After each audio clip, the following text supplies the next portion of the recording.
Bienvenidos a la Universidad Católica del Uruguay, al Instituto de Competitividad de la Facultad de Ciencias Empresariales. Es un gusto saludarlos, darles la bienvenida a esta conferencia que vamos a tener en el día de hoy sobre construcción de la competitividad, la importancia de su institucionalidad y la participación. Quiero agradecer en primer lugar a los expositores, a Martín Di Barbure y a Sabina Súa, agradecerles la gentileza de haber aceptado esta invitación a conversar y dialogar sobre este tema tan importante que creo que para todos, para nuestro país, para el desarrollo de las economías y de los países, que es el tema de la competitividad y los procesos de competitividad. Así que muchas gracias Martín y Xavi. Agradecerle a la CAF, el Banco de Desarrollo de América Latina, y a CP, Centro de Innovación de la Industria Oleaginosa, que apoyan esta actividad. Están entre sus objetivos el desarrollo de la innovación y la competitividad, y les pareció muy interesante apoyar esta conferencia. Y agradecerle a ustedes la presencia en este momento que nos acompañan aquí. También es muy grato realizar esta actividad para nosotros en el Instituto de Competitividad, porque estamos cumpliendo en este año 2017 10 años desde que fue fundado el Instituto. En estos 10 años el Instituto fue fundado en el año 2007 con un objetivo muy claro de investigar, realizar estudios y capacitar en los temas de competitividad, estrategia e innovación. Tareas estas que hemos venido desarrollando en todos estos años, en programas, en proyectos, sobre todo en colaboración con centros e institutos de competitividad de la región, de América Latina, de Estados Unidos, de Europa, del País Vasco. Así que nos sentimos muy gratos de poder estar cumpliendo estos 10 años de actividad con los aportes que creemos haber hecho en este tiempo. En esta oportunidad el tema de la conferencia que hemos propuesto de construcción de la competitividad, la importancia de su institucionalidad y la participación, a nuestro juicio resume 3 ideas que consideramos clave. La competitividad se construye, ¿no? Es un proceso más que un estado, la competitividad. Como proceso hay que gestionarlo. Tiene un objetivo muy claro, que es el bienestar de la sociedad, la economía en la cual estamos insertos y su gente. La segunda idea es que importa una institucionalidad adecuada, ¿no? Una gobernanza adecuada para poder gestionar en forma eficiente los procesos de mejora competitiva. Y la tercera idea es la clave de la participación. En todos estos procesos es clave, a nuestro juicio, que los diferentes actores públicos y privados coordinen entre sí y haya una adecuada participación de los diferentes actores en la sociedad. Así que con esta introducción vamos a presentar al primer orador, Martín Di Barbure, es contador público, egresado de la Facultad de Ciencias Económicas y Administración de la Universidad de la República. Actualmente es subdirector de la Oficina de Planeamiento y Presupuesto de la Presidencia de la República. Ha dirigido diversos proyectos, en particular fue director del proyecto Zona de Actividad Logística de Montevideo, de la Intendencia de Montevideo. Se desempeñó como gerente económico financiero de Alcoholes del Uruguay Sociedad Anónima, ALUR, empresa del grupo ANCAP, y fue director de la Oficina de Planeamiento por un breve periodo hace unos años. Martín, te dejamos en el uso de la palabra.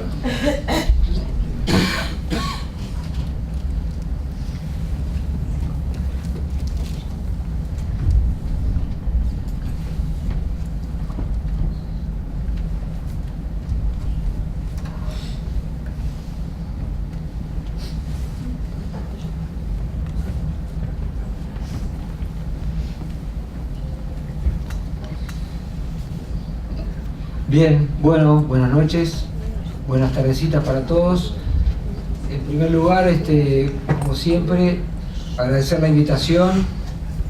Un saludo para el Instituto de los 10 años, quedan todos invitados para el festejo posterior de la charla.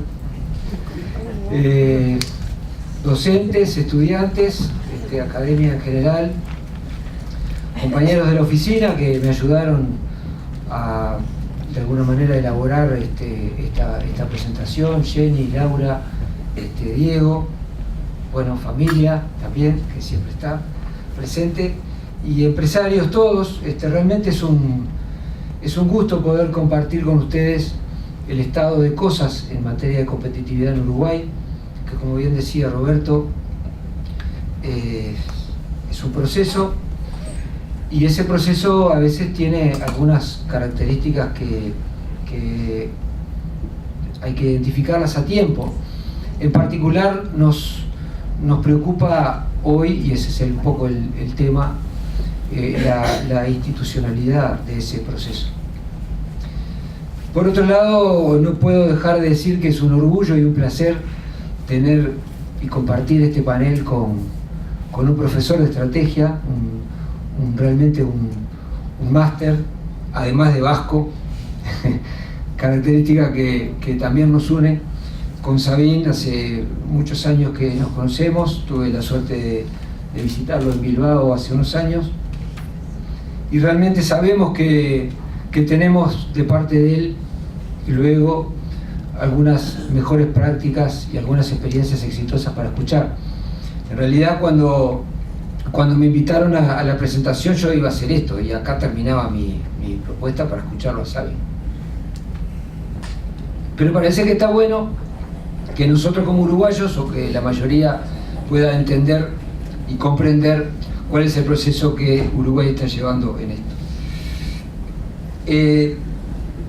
Yo quiero empezar por una anécdota que me marcó profesionalmente en el momento que era director de UPP en el año 2009, la última parte del periodo de Vázquez, del primer gobierno de Vázquez.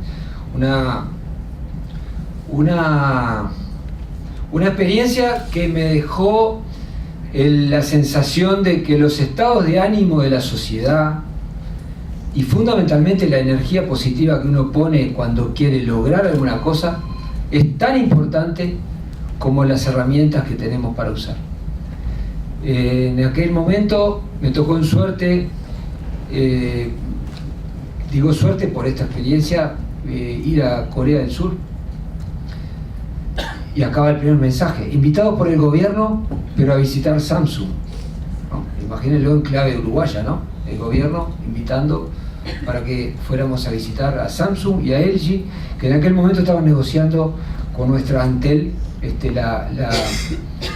el convenio para poder representar o participar en Uruguay en el mercado de la telefonía y datos. Cuando fuimos a Samsung, el vicepresidente o el CEO o el segundo vicepresidente, pero era un cargo muy alto, 40 y pocos años, en la cena final, después de la recorrida de esa maravilla que había sido nuestra experiencia 2009 de Corea del Sur, festeja en la cena que su hija estaba siendo aceptada en Londres para seguir estudiando bachillerato. Cualquiera de nosotros lloraría un año entero si la hija se va 3 años a estudiar a otro lado. Sin embargo, él estaba festejando eso porque él consideraba que había llegado a todo lo que supuestamente podía llegar en Corea del Sur. Había cobrado algo así como $1 millón de bono por haber llegado a los objetivos. ¿Tá? Y acá viene el mensaje y lo que me pasó, que hizo que dijéramos: nosotros tenemos que valorar lo que tenemos y poner energía positiva y dejarnos de plantear siempre con el si no fuera por lo que pasa que, o empezar todos los comentarios con aquello de acá no es tan fácil. Y ese es el mensaje principal. Esto tiene que ser la base para la creación de una competitividad sistémica, que es de lo que estamos trabajando. Este señor, de coreano al inglés, del inglés al español, esto es lo que yo le interpreté, era bastante complejo el tema, dice, ustedes son 3 millones, le tuvimos que tachar un 0 porque él en la servilleta puso 30 millones, había entendido que éramos 30, dijo, ustedes son 3 millones, tuvimos que hacerle así, sí, 3, y tienen 600 kilómetros de costa, y tienen 70% del área cultivable, y no tienen problemas religiosos, y no tienen guerras con los países vecinos, y tienen agua, están arriba del acuífero, el último del planeta, y tienen esto, y esto, y esto, y esto. ¿Saben una cosa? Ustedes son ricos, y no se dan cuenta. Esta historia, que yo en general la cuento, y la cuento en un mal día, porque nos levantamos a las 4:30 de la mañana, justamente a ver un partido de Corea. Esto sí que es casualidad, Sabine, sabrás disculpar. Es lo que de alguna manera nos pone foco en que no necesariamente el tema de dónde estamos o dónde está el territorio hace a la competitividad ni de un país, ni de una empresa, ni de una cadena productiva. Acá tengo el eje del tema, y esto es uno de los ejemplos, tan cerca y tan diferentes, ¿no? Prácticamente Corea del Sur, el 80% del territorio del norte, casi el doble de población, 16 veces de PBI, y están al lado. Y Corea del Sur tiene menos territorio que el territorio uruguayo. Y nosotros decimos que ellos son ricos, y nosotros decimos que nosotros estamos en vía de desarrollo. Y ahora vamos a ver de que ellos también están en vía de desarrollo. Porque tienen mucho desarrollo con algún apellido, pero les falta desarrollo con otro apellido, el social, el ambiental, el económico, todos los componentes de desarrollo. Y la diferencia son las instituciones. La diferencia son las instituciones. Las políticas, las económicas y las sociales. Y la interacción entre ellas. Y la diferencia también son los individuos que participan, como se decía en la apertura, en la integración de esas instituciones. Para nosotros el fortalecimiento, en el nivel de gobierno que sea, desde un alcalde, un intendente, gobierno central, instituciones sociales, el fortalecimiento y la participación son claves para lograr un desarrollo sostenible. Entonces veamos ¿qué tal Uruguay en estos temas? Miremos dónde estamos ubicados, nuestro clima, las capacidades que tenemos de producción, la conectividad, la matriz energética actual, donde antes dependíamos que lloviera para que Salto Grande se llenara. Hoy tenemos eólica, tenemos bioelectricidad, biomasa, biocombustible, solar, fotovoltaica, etc. Tenemos en el primer quintil ya estamos en el 70 y pico % de hogares con acceso a internet. 98% de la población toma agua de la canilla, con problemas, claro que sí, con muchos problemas, pero tenemos acceso al agua potable, 90% saneamiento, el uso de la energía. Acá tenemos algo que fue siempre un lema en el Uruguay: no se puede el centralismo. Esos puntitos son todos los lugares donde ya la universidad está en el país. Ya dejamos de ser un país tan centralizado. Y miren el nombre de las carreras, yo tengo que leer porque la verdad que no veo. Y además me quedé sentado porque si me paraba más o menos era lo mismo. Entonces, ingeniería en energías renovables. Todas estas son carreras de UTEC que están vigentes en todo el país. Ingeniería en mecatrónica. Tecnólogo en ingeniería biomédica. Ingeniería en logística. Eran cosas que en la época nuestra casi que era difícil de entender que uno pudiera poner el foco en esto, y en Uruguay lo estamos teniendo. Y podemos seguir con los lugares donde están los centros educativos de la UTU, bueno, los 800.000 dispositivos del Ceibal, la conectividad, ahora el Ibirapitá para jubilados con menores recursos, la trazabilidad de ganado que nos diferencia en el mundo entero y es lo que nos permite abrir más mercados y no solamente venderle al barrio. Si miramos en temas de macro, que es más mi tema, pero solamente para quedar con la presentación completa inflación, exportaciones al alza, diversificadas en productos y en destinos, inversión extranjera directa, inversión pública en pleno crecimiento, motor de desarrollo, y el índice de desarrollo humano, que es el Gini, ahí arriba, a la derecha, y arriba, Uruguay en el podio, desarrollo humano. Entonces uno dice, bueno, y la institucionalidad, ¿no? La institucionalidad, donde vemos a Uruguay siempre en los primeros lugares, índice de democracia, percepción de corrupción, prosperidad, Estado de Derecho, libertad de prensa, paz, libertad económica, facilidad para hacer negocios, puertas abiertas a extranjeros que vienen a invertir en iguales condiciones. Entonces, uno dice, ¿está? Ya está, con esto debería alcanzar. Y sin embargo no.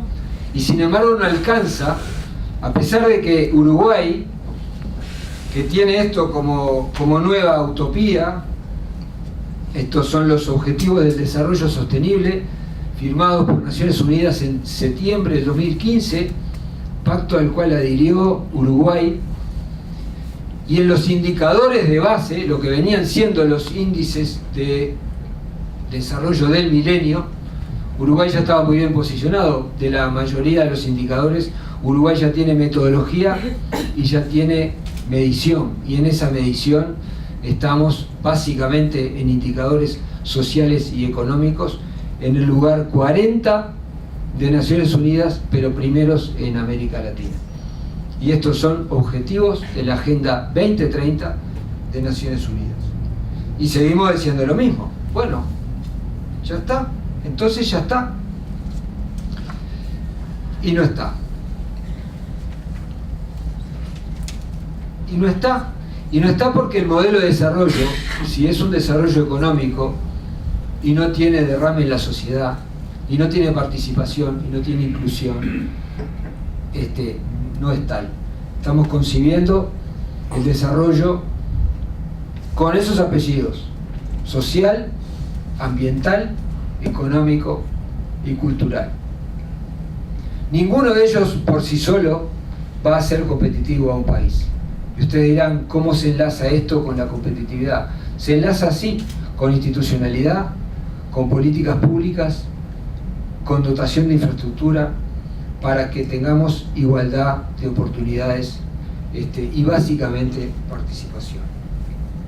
Acá tenemos en América Latina un montón de países que han tenido PBI per cápita con un crecimiento sostenido y sin embargo no han reducido sus niveles de pobreza e indigencia. Y hay algunos países donde han hecho tremendos esfuerzos por mejorar el tratamiento como país con el medio ambiente y sin embargo no crecen desde el punto de vista de la matriz productiva. Entonces, acá empieza el gancho con la competitividad sistémica.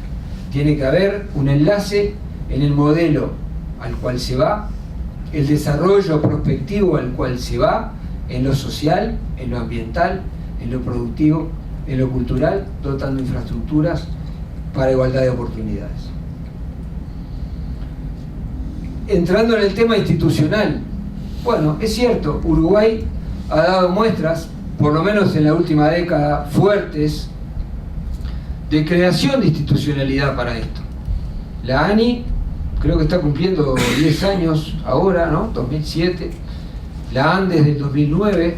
La CND, cuando se crea la ANDE, pasa a ser Corporación para Infraestructuras, las PPPs, los proyectos de corporación vial, ferroviaria, públicos privados.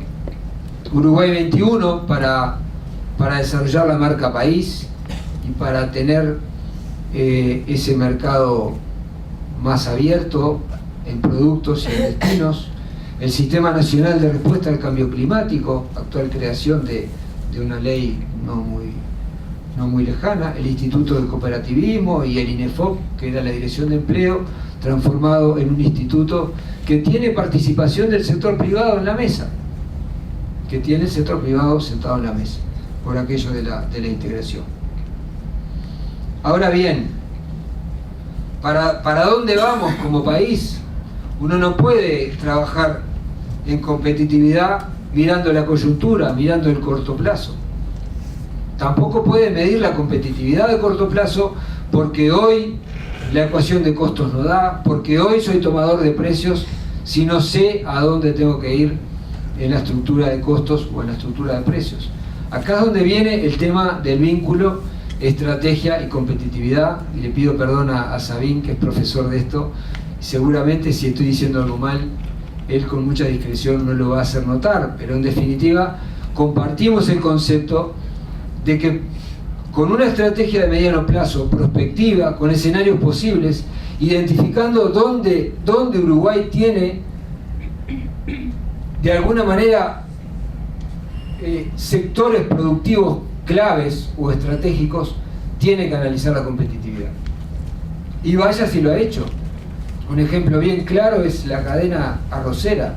El arroz de Uruguay, en temas de productividad y de calidad, de inocuidad alimentaria y de acceso a mercados, está también en el podio. Sin embargo, ustedes escuchan y la cadena arrocera tiene algunos problemas de competitividad porque es tomadora de precios y depende mucho del tema climático. O sea, hay casos donde la productividad no alcanza para definir la competitividad, y cuando hay productividad como la cadena arrocera tampoco alcanza para ser competitivo, porque ahí hay una estructura de costo que hay que trabajar, o hay un tema con el riego, o con la electricidad, etc. Entonces, las empresas, los países, las cadenas, ¿de qué estamos hablando? Bueno, estamos hablando un poquito de todo. Estamos hablando de la competitividad, dicho por como lo dice la ley, que les voy a presentar ahora, una competitividad sistémica, una competitividad que enlaza todas las herramientas y todos los conceptos que uno puede llevar o que uno puede pensar cuando habla de competitividad. Es fácil ver la competitividad en una empresa, uno habla de productividad, de estructura de costos, de capacitación de su gestión humana, cuando hablamos de que el país es competitivo, ahí ya los niveles de fronteras se nos transforman un poquito más difusos. Digamos que son patrones de eficiencia, que son como que ejes por los cuales todos deberían cantar la misma melodía. Todos los que están allí, sector público, sector privado, academia, país, región, sistémico.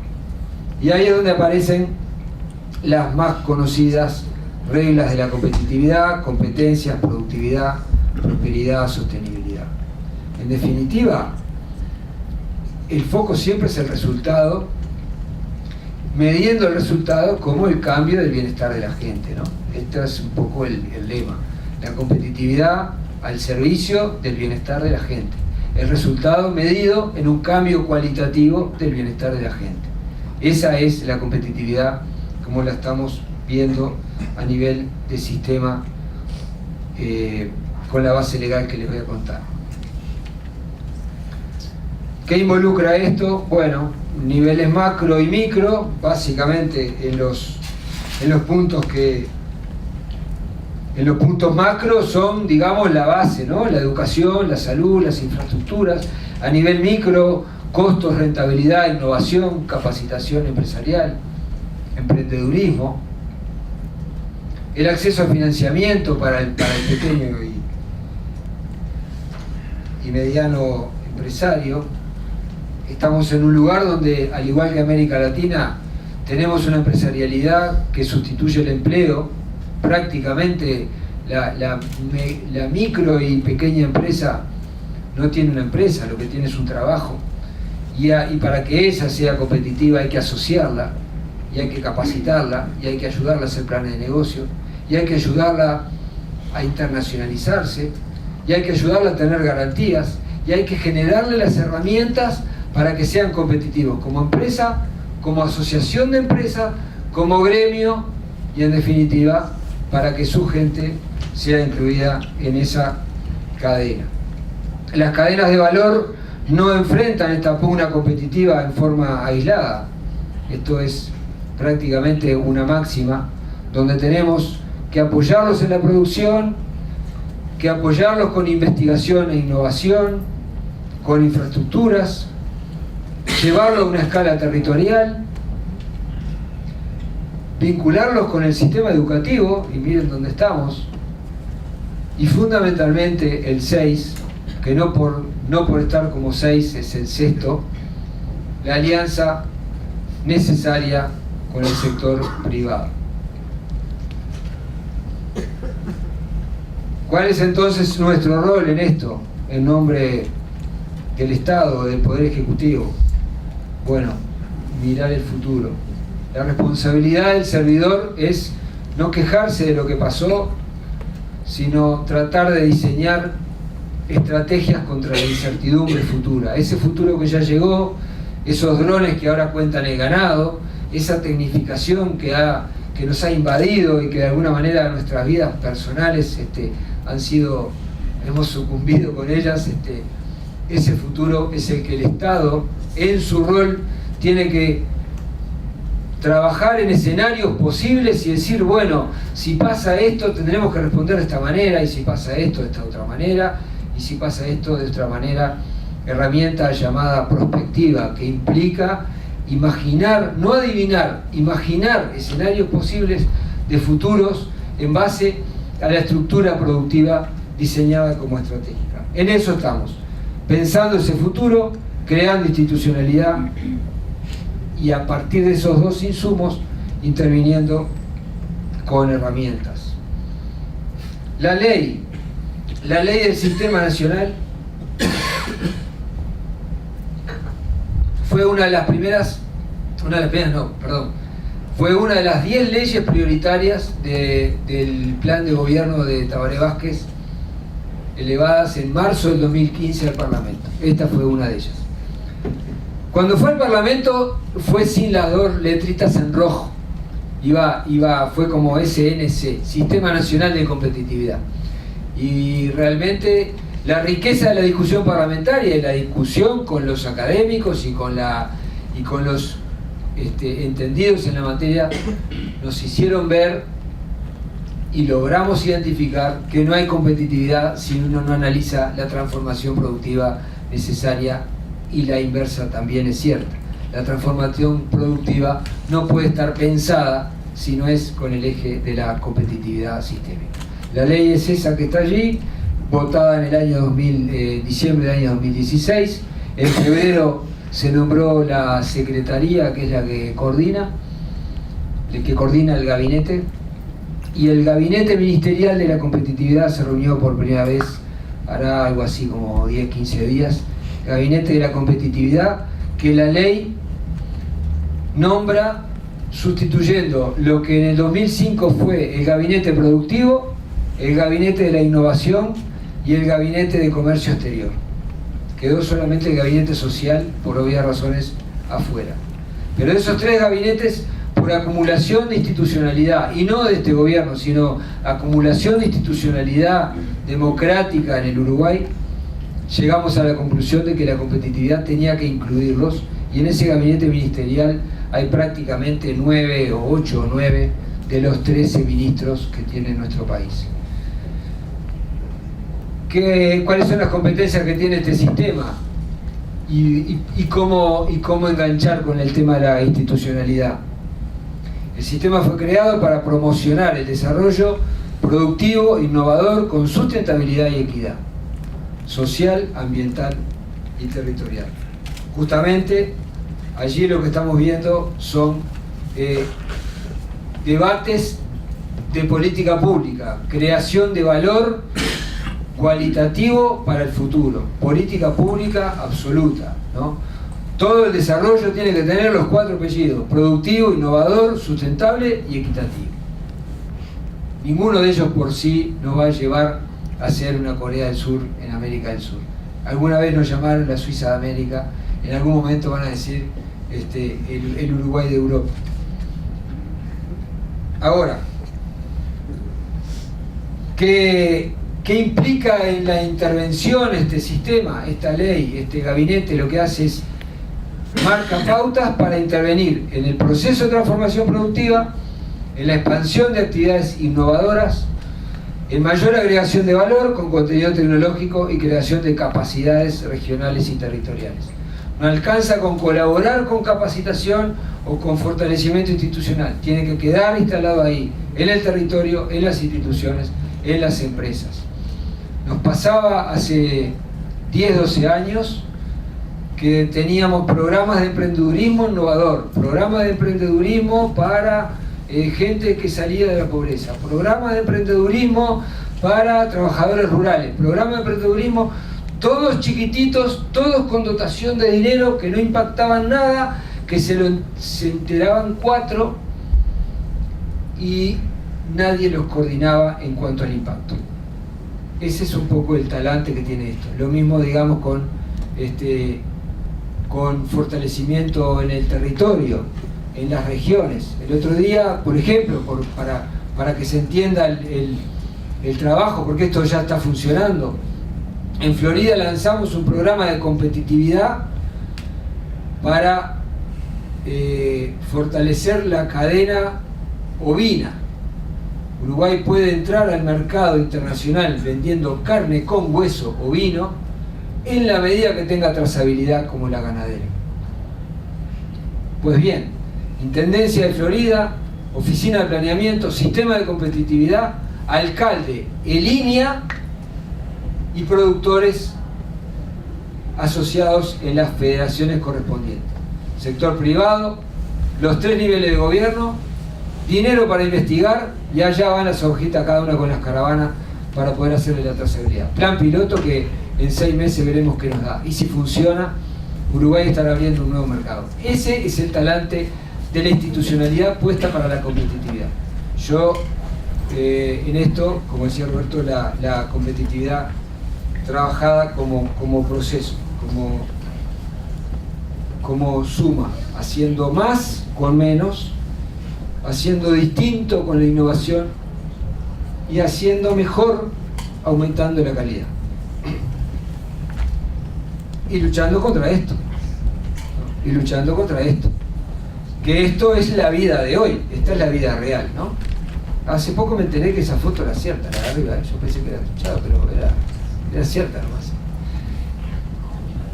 Y la de abajo también es cierta. Falta un dron, ¿no?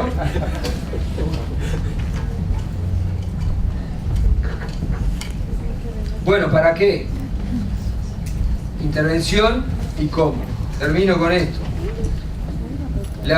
Ahí están los ministerios que integran el gabinete, que son los que marcan los objetivos, las políticas, las estrategias. El gabinete de competitividad tiene algo así como reuniones trimestrales, tampoco es un tema de mayor burocracia, sino de calidad y de pautas políticas y económicas de trabajo. Una secretaría que propone, diseña, coordina y realiza el seguimiento, evaluación. Va a haber un observatorio de competitividad que será la suma de los observatorios productivos. Es otra de las cosas que hemos aprendido, ¿no? El que no tiene observatorio no es nada, ¿eh? Es todo el mundo con observatorio. Bueno, alguien nos va a tener que integrar en un observatorio productivo integrado, donde podemos mirar sistémicamente la competitividad del Uruguay. Y estas son las agencias que les comentaba, que diseñan, implementan y ejecutan los programas. Y el foco. Cada una atiende al foco para la cual fue creado. La capacitación por el INACOP, por el INEFOP, perdón, la ANI en innovación, la ANDE en desarrollo productivo, el LATU, el INIA en lo agrícola, cada uno con su foco, llegando cada vez más con el zoom al lugar donde la demanda territorial existe.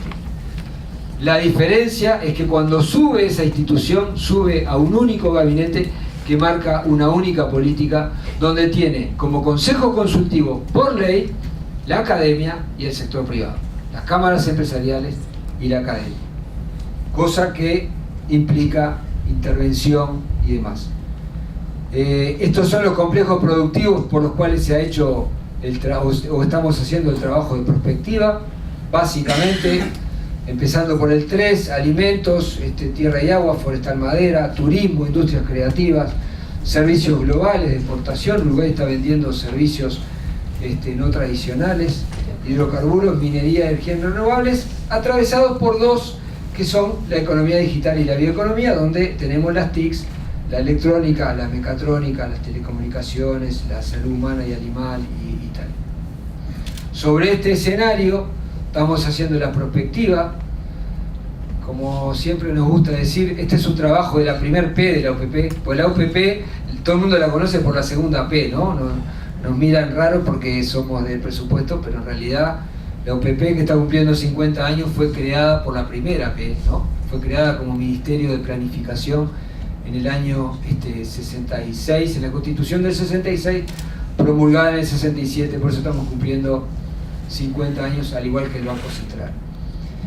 Bueno, la Dirección de Planificación de la OPP tiene estos sectores por los cuales hace la prospectiva, analiza estos complejos como estratégicos y la competitividad va en ellos, en las cadenas, en estos complejos, atravesando o cruzando o transversalizando en lo que dije, de innovación, de capacitación, de fomento al emprendedurismo, garantías y tal. Bioeconomía y TICs, como dije. Entonces, nosotros creemos que con la institucionalidad no alcanza. Parecería ser aquello de que es necesaria pero no es suficiente, ¿no? Hay que involucrarse. Y hay que involucrarse por lo que decíamos, porque esto solo el Estado no puede, solo el privado no puede, solo la academia no puede. Se puede si ponemos energía positiva, si luchamos contra el no se puede, si ponemos alegría mirando lo que tenemos, aquello que del principio de la charla que me decía el coreano, ustedes son ricos y no se dan cuenta, pero ricos no pensado en términos de ingreso por persona, ricos en cuanto a las posibilidades de que todos accedan a un bienestar mayor. Voy a terminar con esta frase que saqué de un libro de Oscar Wilde, que en realidad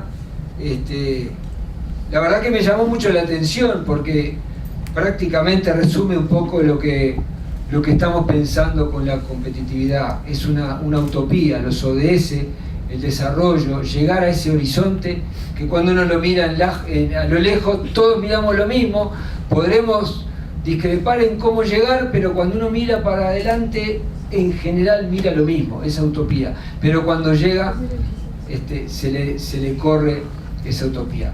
El progreso como realización de las utopías. Y así como empecé hablando de fútbol y de Corea y de madrugón y mis ojeras por las 4:30 de la mañana, me gustaría terminar con una frase que le escuché al mismísimo Tavares hace unos días, capaz que ustedes la escucharon, que la dijo en términos personales, pero calza perfecto para un país, y con esto termino. Le preguntaron cómo llevaba él el tema de la enfermedad para poder seguir dirigiendo la selección. Y él declaró, son los grandes desafíos los que mantienen vivas a las personas. Si ustedes cambian las personas por países, calza perfecto. Muchas gracias.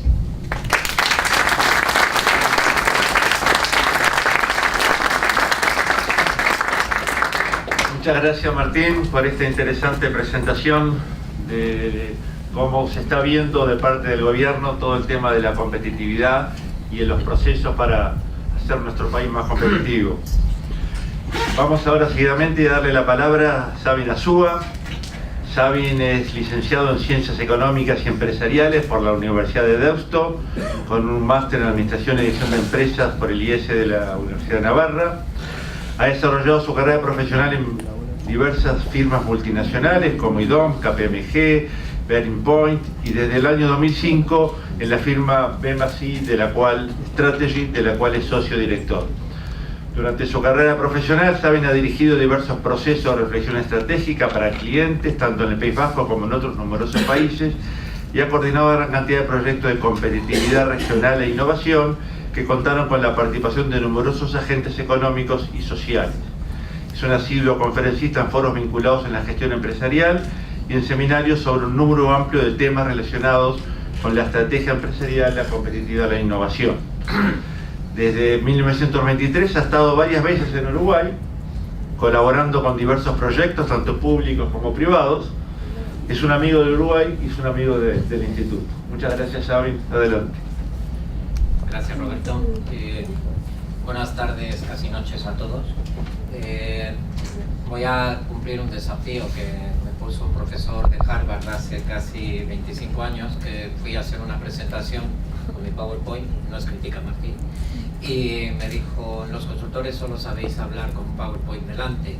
Entonces yo desde hace 25 años hablo sin un PowerPoint delante, con lo cual no vais a tener detrás ningún soporte a lo que hable, y espero por lo menos que sea capaz de transmitir lo que está diciendo. En primer lugar, sí que me gustaría agradecer primero a la Universidad Católica que me dé la oportunidad una vez más de poder pasear la plática, como dicen los venezolanos, y decir un poco lo que pienso en relación con los temas de competitividad. Quiero agradecer también a CEPE y a CAF la oportunidad que me ha dado de trabajar en el proyecto en el que están embarcados en este momento, que me parece que puede ser un proyecto bastante interesante de futuro dentro de ese marco de competitividad que estaba marcando Martín para el futuro del país.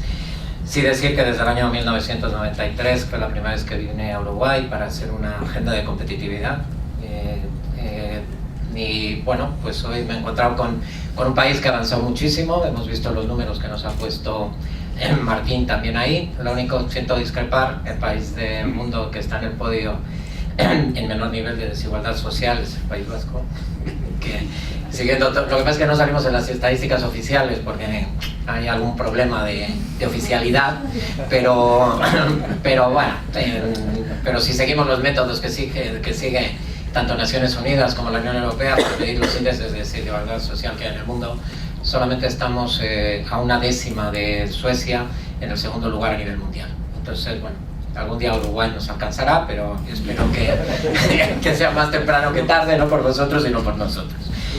Sí que me preocupa fundamentalmente el tema de la conferencia, hablando de la institucionalización y la participación de la competitividad. Son dos elementos fundamentales. Yo voy a traer después a coalición 3 ejemplos concretos, que son el caso de Finlandia, el caso de Dinamarca y el caso de Euskadi, País Vasco, que es el que puedo hablar más porque además está involucrado en bastantes de las políticas, de la fijación de políticas que se han hecho en ese país, ¿no? El primer elemento de la institucionalidad, lo ha venido diciendo Martín en la presentación que estaba haciendo, es del sentido de largo plazo, el sentido de dirección que tiene que tener una política de competitividad. La competitividad no se construye en años, se construye en décadas. Se construye a lo largo de un periodo de historia, de una constancia, de una fijación de rumbo en la que tiene que participar la sociedad en su conjunto. No es un tema del gobierno, es un tema global de país, donde tenemos que ponernos de acuerdo en el tipo de país que queremos tener, y en base a ese tipo de país tenemos que articular políticas. No puede estar al arbitrio de los momentos políticos, y muchas veces pasa que se hace y se lanza un sistema de competitividad. No estoy hablando del de Uruguay, que perjudicará a este gobierno, pero sí que pasa en muchos sitios que cuando llega un nuevo gobierno se cambia el sentido, se vuelve a hacer una planificación, volvemos a pensar en un nuevo rumbo, horizonte para el país, y eso no genera competitividad, no genera capacidad real de avance de los países.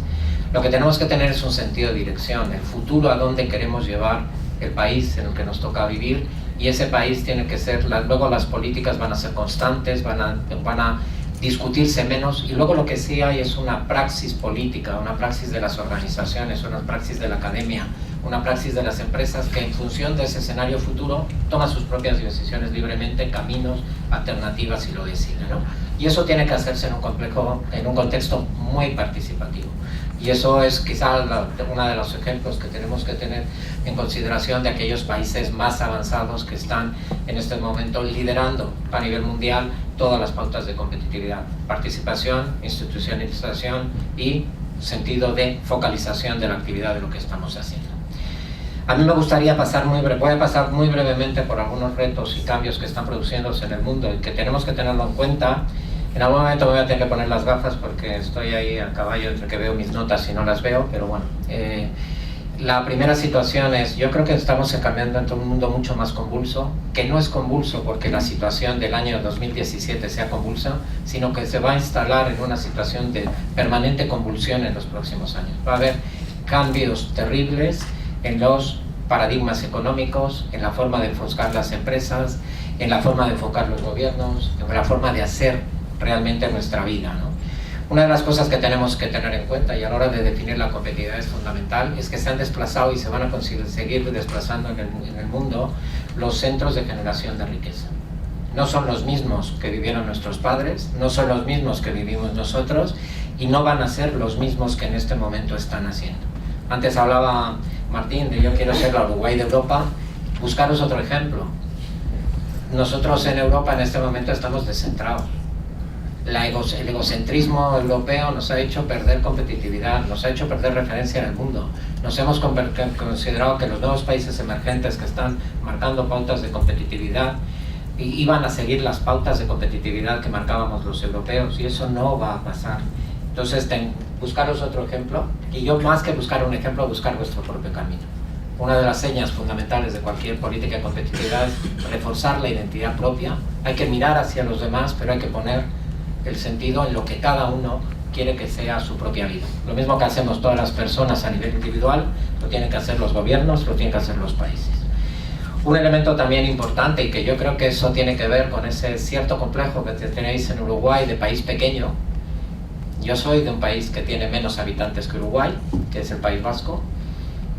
Finlandia, que es uno de los ejemplos que voy a poner y que siempre sale a colisión en todas las políticas de competitividad mundial, tiene 4,5 millones de habitantes. O sea, no estamos hablando de un país muy grande. Antes comentaban, cuando estábamos preparando esta reunión, si vemos los países bálticos, países que tienen 3-4 millones de habitantes, son países que han ganado competitividad de una manera rápida porque han quemado etapas. Es decir, el tamaño no es una excusa para ser competitivo. Y lo que tenemos que ver es adaptarlo a la realidad de nuestro entorno. ¿Cuál es la buena noticia para países como Uruguay, para países como Euskadi, País Vasco, etcétera? Es que las cadenas globales se rompen. En determinadas cadenas, para poder competir, tienes que tener una gran dimensión. Pero todas esas grandes cadenas presentan huecos, nichos de mercado, segmentos de clientes que tienen unas características específicas, que están esperando de empresas que les atiendan directamente. Y eso es un elemento fundamental. Ahí es donde están situadas las empresas de nuestro país, ahí es donde pueden estar situadas las empresas de Uruguay, en productos de alto valor añadido. Por eso todos los aspectos que está diciendo Martín, la innovación, el emprendizaje, todo lo que está con ello, tienen que estar enfocados a esas cadenas de valor, a romperlas, etc. Una pésima noticia es que se va a incrementar la mortandad empresarial, hagamos lo que hagamos. Estudios de la Universidad de Harvard dicen que antes la vida media de una empresa era 50 años, hace 10 años pasaron a 30, se calcula que para el año siguiente la vida media de una empresa va a estar en 15 años. Es una mala noticia, pero por otro lado también es una buena noticia, porque al mismo tiempo que mueren estas empresas, nacen empresas con mayor bocas, mucho más centradas en determinados nichos de cliente, mucho más enfocadas, etc. Y eso es uno de los elementos que también puede favorecer el desarrollo de la industria en Uruguay.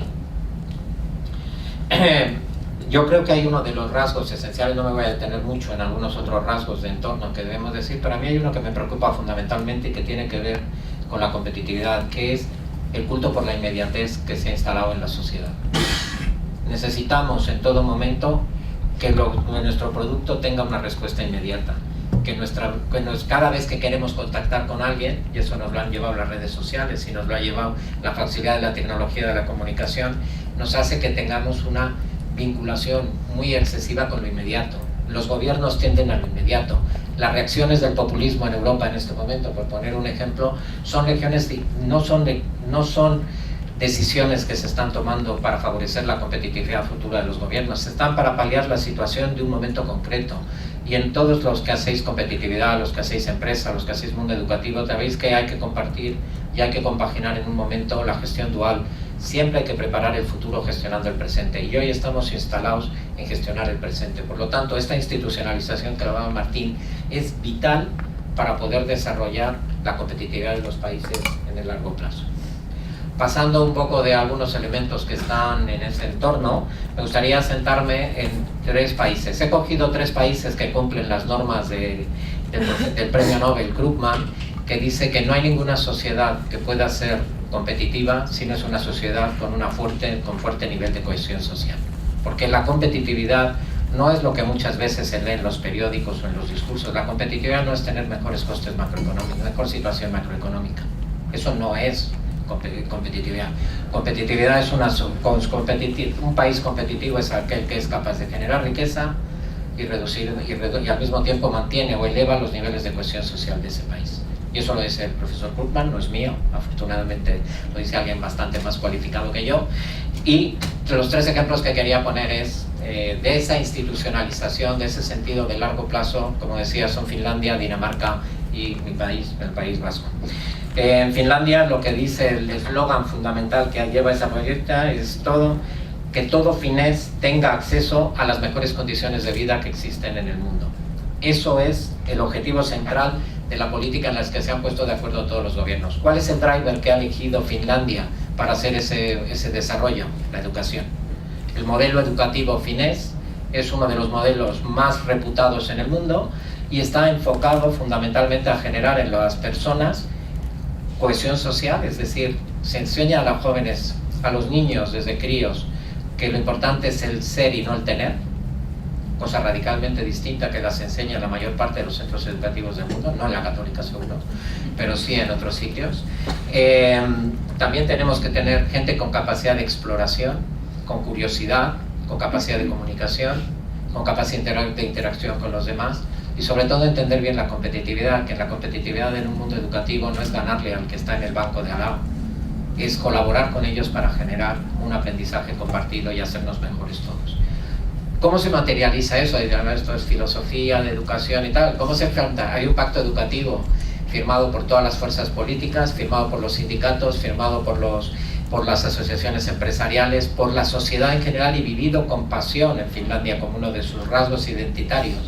Esto se ha hecho, se hizo un proyecto a 30 años y durante 30 años no se mueve el mundo educativo. Imaginaros eso en el Uruguay, imaginaros en mi país, donde hay un gran corporativismo, donde la gente dice, va a Finlandia, lo decía yo esta mañana en la radio, yo he ido con profesores a Finlandia y dicen, claro, ya está la solución, hay que pagar más a los profesores. Y es verdad, en Finlandia la segunda profesión mejor pagada es profesor, pero lo que no saben es que para tocar un alumno, para poder enseñar a un alumno tienes que estar 9 años de aprendizaje, mucho más de lo que hace un médico, un ingeniero o cualquier otra actividad, porque es que los niños son el bien más preciado que tiene una sociedad. Y eso se lo dejamos en mi país a unos indocumentados con 1 año y medio de magisterio, que no saben todavía ni de qué va. Perdona, yo sé la palabra indocumentado, pero es una forma que realmente está presente en nuestro país. Pero ¿en qué se materializa el que hacemos un país educado? Continuando con lo que decía Martín sobre nuestro sistema de innovación, que Finlandia tiene la mayor tasa de emprendimiento del mundo. ¿Por qué tiene la mayor parte del emprendimiento? Porque desde niños aprenden a ver las cosas de manera diferente. Empiezan a buscar sentido, vocaciones, y aquel que tiene vocación empresarial genera una empresa. El que no la tiene genera innovación dentro de una compañía. Ese es uno de los objetivos fundamentales que están haciendo. Eso va eso que les lleva, como quieren vivir en el mejor de los mundos y quieren que el finés esté en el mejor de los mundos, les llevan a ser los líderes en economía circular. Son aquellos que buscan la sostenibilidad de sus sistemas, son ecológicos, tienen un planteamiento y eso marca toda la estrategia de competitividad del país. Yo creo que eso es un elemento fundamental. Segundo país es Dinamarca, perdón que lea porque es el país del mundo con mejor balance ecológico, de calidad de vida e innovación. Eso es lo que dicen. ¿Qué les ha llevado a los daneses a ser los líderes en diseño? Todo el mundo hace peregrinaje a ver diseño, pero el diseño no es solamente bonito, el diseño es funcionalidad, el diseño es resolver problemas sociales, el diseño es realmente aportar valor desde la concepción de una idea a la generación de esa idea y a la puesta en práctica de esa idea, ¿no? Les lleva a ser un mundo ecológico, realmente es uno de los países también con mayor nivel de energía renovable, han sido los pioneros de muchas de las técnicas de tratamiento de basuras en el mundo, han generado una cultura y una sociedad profundamente vinculada y eso hace que negocios vinculados con la ecología nazcan en Dinamarca de una manera natural, ¿no? Y luego también han hecho algo, ya que estamos en una institución como el Instituto de Competitividad, que tiene su vinculación con el Instituto de Competitividad de Harvard y la iniciativa del Share Value a nivel mundial, son pioneros en la implantación del Share Value. El Share Value es que las empresas atiendan a necesidades sociales, generando modelos de negocio rentables y productivos. Dinamarca es un país de peregrinaje en este sentido, ¿no? Eso es lo que marca un poco el sentido de dirección. Yo creo que Uruguay tiene que buscar cuál es su sentido de dirección en el mundo hacia el futuro e intentar conseguir un consenso lo más amplio posible en la sociedad para llegar a este proceso. Y voy al ejemplo. A mí a veces me da un poco corte en Uruguay hablar de Euskadi, de mi país, porque a todas las reuniones que voy me hablan de Euskadi mejor de lo que hablaría yo en el mundo. Entonces, pero voy a hacer una referencia a mi país, ¿no? Nosotros hemos definido, y lo definimos desde el año 85 con la recuperación de las instituciones de autogobierno después de la dictadura franquista, que nosotros queríamos ser el país del mundo con el menor nivel de desigualdad social. Ese es el driver ese es nuestro leitmotiv, y es uno de los leitmotivs del que yo, como decía antes, estando en el podio real de niveles de desigualdad en el mundo, es de lo que más orgulloso me siento de ese país en el que me toca representar, más allá de todo lo que nos vendéis aquí, de nuestro sistema de innovación, de nuestra política industrial, de los clústeres, etcétera. Lo más orgulloso es ser eso. ¿Para qué? ¿Eso qué implica desde el punto de vista de discusión? Y es un viejo debate entre el liberalismo y la izquierda, ¿no? El liberalismo en general siempre se contaba como hay que generar riqueza. Bueno, yo primero no creo que exista el liberalismo, no conozco ningún país, ningún gobierno, ningún elemento que sea liberal.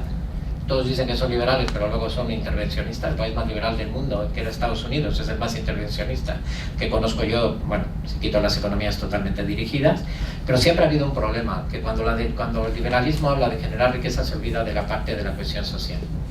Y muchas veces la izquierda, y perdonad que lo use en elementos políticos, de la vieja tradición de cómo se ponía, decía, una vez que esté generado, nosotros nos da igual el nivel, lo que vamos a hacer es distribuirlo.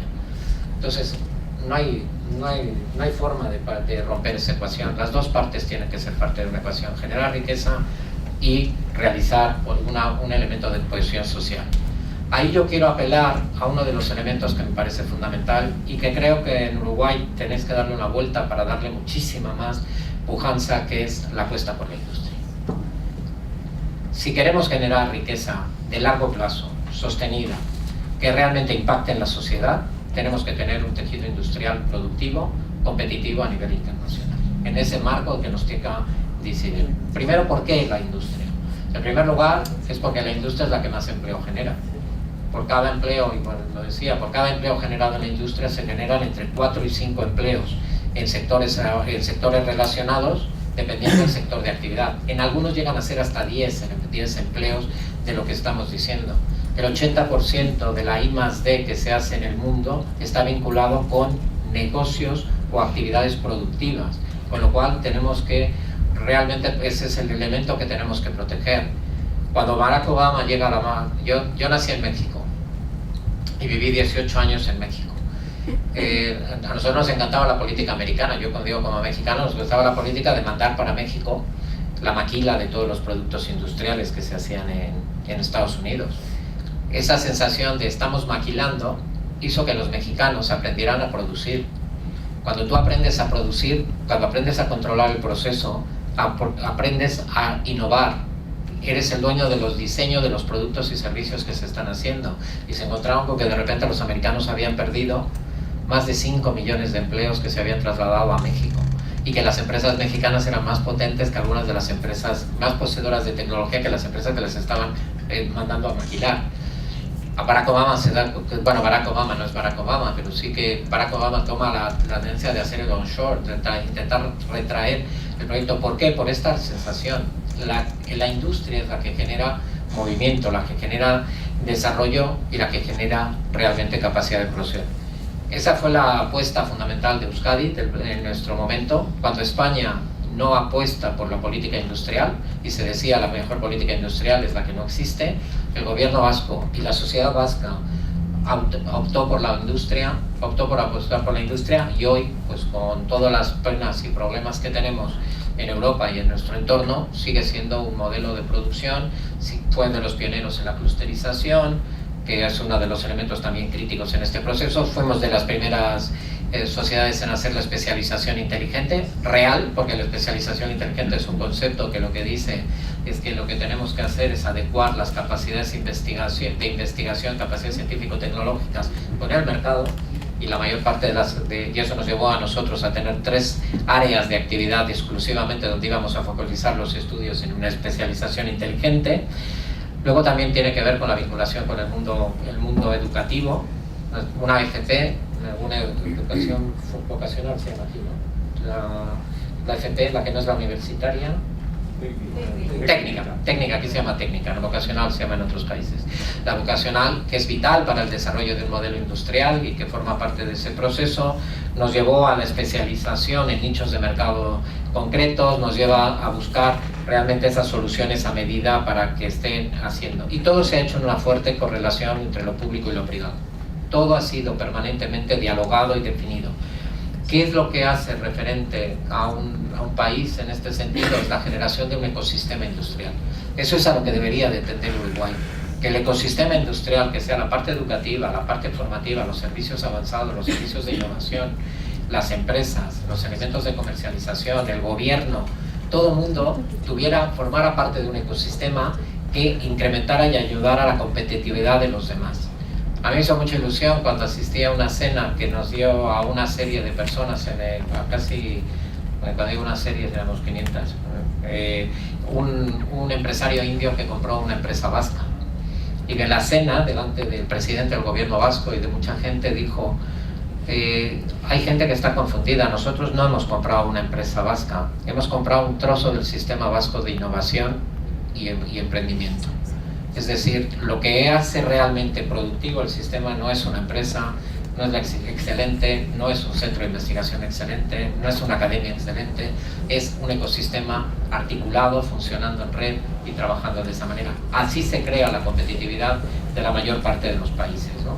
Y uno de los elementos fundamentales que tiene este proceso, si lo queremos vincular en generación de riqueza y cohesión social o reducción de las desigualdades sociales, me da igual cómo le queramos llamar, es que dentro de las organizaciones en nuestro país se da un reparto de rentas razonable.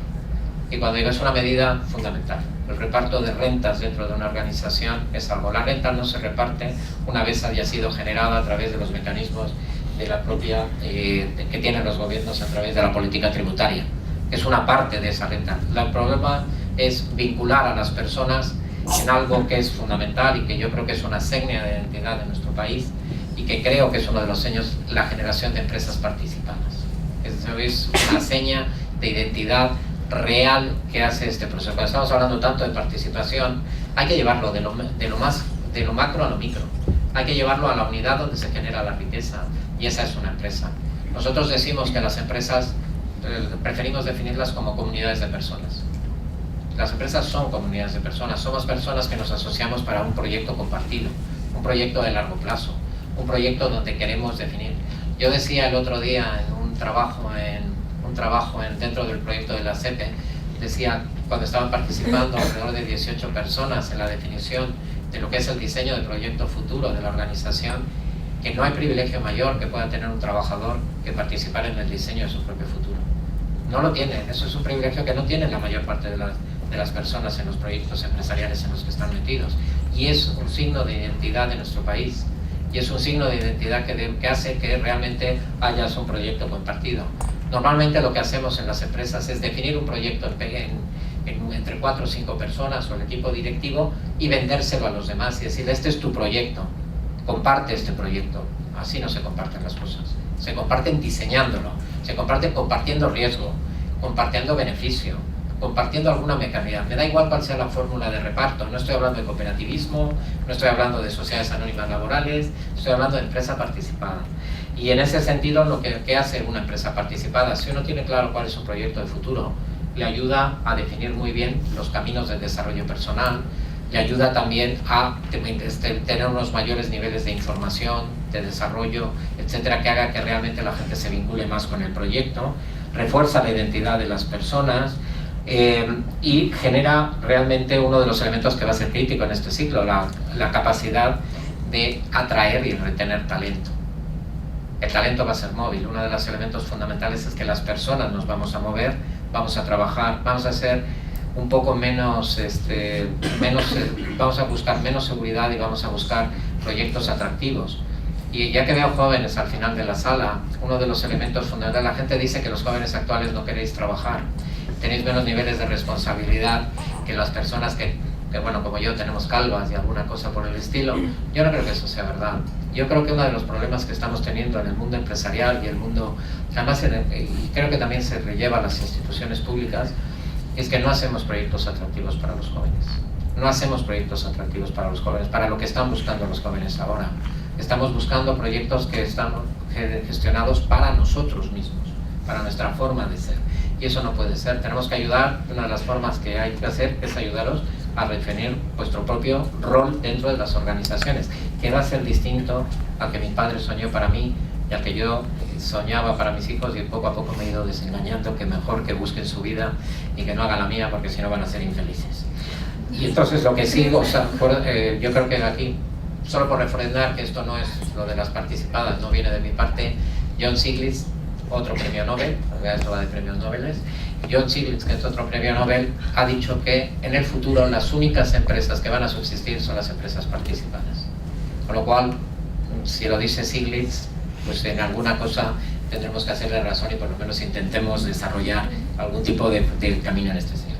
Y voy a acabar con cuatro recomendaciones o 4 elementos, ¿no? Lo primero, y es intrínseco a cualquier proyecto de competitividad, ya sea de competitividad de país, competitividad de empresa, competitividad institucional, es el compromiso intergeneracional. Nosotros, nuestra obligación es dejarle a la sociedad que venga detrás de nosotros, a los alumnos que vengan detrás de nosotros, al gobierno que venga detrás de nosotros, a la empresa que esté detrás de nosotros, una mejor organización que la que nosotros recibimos. Eso que estaba muy metido en mucha de la cultura de algunos de nuestros ancestros se ha ido perdiendo de una manera clara. Lo que decía de la inmediatez, de los proyectos a corto, de lo que estamos haciendo. Me encanta traer a colación el ejemplo de una empresa vasca que no es cliente mía, con lo cual no puedo decir más tranquilamente, pero tenemos derecho a usar su... Han definido una estrategia que se llama 100 años más. 200 personas de la organización debatieron durante tiempo cuál iba a ser el leitmotiv de una organización y dijeron 100 años más. Es una empresa ya centenaria. Algunas veces cuando dices esto la gente dice qué estupidez, eso no es una estrategia. Es una estrategia de calado profundísimo. ¿Qué les obliga a hacer eso? Compromiso intergeneracional, innovar, adaptación permanente a clientes, desarrollo de personas, vinculación con el entorno, elementos que forman parte luego del plan estratégico que se elabora cada 4 años. Pero tienes la voluntad de permanencia. Con todas las empresas que se están muriendo, definir 100 años más es un proyecto. Uruguay va a ser el mejor país del siglo XXII. Y eso debe de ser nuestro elemento de desarrollo a la hora de definir este proceso. Luego yo creo que uno de los elementos fundamentales es la colaboración público-privada. Y cuando digo público-privado no estoy hablando de empresa y gobierno. Es la cooperación, esa búsqueda de ese ecosistema, de esa forma de trabajar, tiene que ser una de nuestras realidades del día a día. Tenemos que buscar por todos los medios que realmente haya muchísimo mayor diálogo en las organizaciones, muchísimo de mayor diálogo social, muchísimo de diálogo social y apertura sobre todo. Para ver el diálogo tiene que haber apertura. Y entonces necesitamos eso de una manera clara. El otro elemento, y eso sí que es un tema fundamentalmente para los gobiernos también, el sentido de riesgo. Hay que tomar apuestas, hay que decidir y hay que equivocarse. Un ejemplo del que me lo han sacado varias veces en estos días que llevo en Uruguay, de mi país, es el hecho de que nosotros arriesgamos con el Guggenheim. Casi nadie sabe o nadie va a la hemeroteca, pero ve que el día que nosotros, desde el mismo día que el Consejo de Gobierno del Gobierno Vasco decide la construcción del Guggenheim, aprueba un proyecto que tenía un nombre muy feo porque era el 3R, que era reconversión, reapreciación y renovación del tejido empresarial vasco. Y ese mismo día se cerraron empresas, se mataron empresas, y cuando digo se mataron, es se mataron. Los que se dedicáis al mundo empresarial sabéis lo que cuesta cerrar una empresa y los daños colaterales que tiene una empresa malviviente coleando durante muchos años. Y se tomó la misma decisión de invertir por el futuro con la oposición, y debo decirlo, de prácticamente toda la ciudadanía del País Vasco, incluidos partidos políticos, sindicatos, académicos, etc.